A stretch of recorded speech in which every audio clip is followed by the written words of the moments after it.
காக்கை குருவி எனது ஜாதி என்று கூறினார் பாரதியார். அந்த குரல் இன்று இங்கு ஒலிக்கிறது என்றால் 2025ஆம் ஆண்டு ஒரு இளைஞன் அந்த குரலை சொல்கிறார் என்று மகிழ்வதா?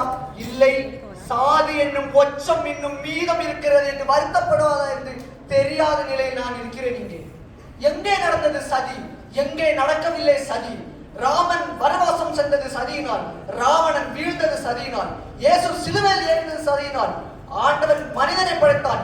படைத்த ஆண்டவனுக்கே அந்த கதி என்றால் பாவம் மனிதன் நீயும் நானும் எம்மாத்திரமடா.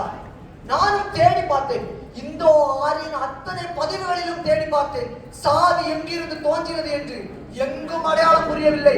ஒன்றே ஒன்று கூறினார்கள், 7 விதமான அடிப்படையில் நான் பிரித்தேன் என்று. ஏனடா, நிறத்தில் கூடவா சாதியை பிரிப்பாய்? என் மகன் வெள்ளையாக பிறந்தால் அவனுக்கு வேறு சாதி கொடுப்பாய் என்று நான் கேட்கிறேன். கொடுப்பாயா நீ? என்ன தொழிலை வைத்து சாதியை பிரித்திருக்கிறார்கள்.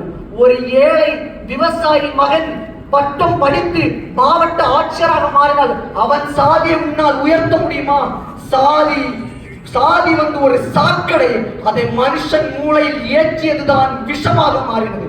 இதற்காக தான் அன்பு கலைஞர் அருமையாக கூறினார், சதிக்கு கால் முளைத்து சாதியானது என்று. இந்திய அரசியல் அமைப்பின் சட்டம் 17-19 என்ன சொல்கிறது என்றால், தீண்டாமை ஒரு குற்ற செயல், மனிதன் அனைவருக்கும் சுதந்திரத்தில் உனக்கு பங்குண்டு என்று. பிறந்த குழந்தையின் பெயர் அதன் காதுக்குள் செல்வதற்கு முன்னே பிறந்த சான்றிதழுடன் சேர்த்து ஜாதி சான்றிதழை வாங்குகிறாயே, நீ சுதந்திரமாக இருக்கிறாயா? உனக்கு தைரியம் இருந்தால் நேரடியாக போய் சொல், என் மகன் சாதி இல்லா மனிதன் என்று. அவன் கொடுக்க இயலுமோ என்றால் இந்திய அரசியல் சட்டத்தில் 17-19 அம்பேத்கர் அமைத்ததை ஆம் என்று நான் ஆதரிக்கிறேன். நடக்காது அல்ல நான் பேசுகிறேன். இது மட்டுமா? என்ன உயர்ந்த ஜாதி என்று நான் கேட்கிறேன். உங்களை பார்த்து கேள்வி.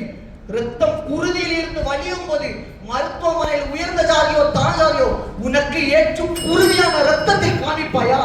நான் ஒன்றும் சாதி வேண்டாம் என்று கூறவில்லை. சாதி வேண்டும், உலகம் அழிவது வரை சாதி வேண்டும். எந்த சாதி தெரியுமா? ஔவையார் கூறிய பாடலில் இருக்கும் சாதி. சாதி இரண்டொழிய வேறில்லை மாற்றுக்கால், நீதி வலுவா நெருச்சிகள் மேதிகையில் கொடுத்தோர் பெரியோர் கொடுக்காதோர் இழிகுலத்தோர் பண்பாட்டில் கூறியபடி. அது என்ன தெரியுமா சொல்லியிருக்காங்க? ஒன்னும் இல்ல, மறந்துட்டார்கள் இளைஞர்களே, நம் கால்கள் வேண்டும். இது அதாவது அடுத்தவர்களுக்கு நீதி தவறாது, பெரியோர் சிறியோர் என்று சமமான நீதி. அவன் பெரிய ஜாதி. பசி என்று வந்தவனுக்கு ஒரு கைப்பிடி சோறு கொடுக்காத மனிதன் கீழ் ஜாதி என்ற 2 ஜாதி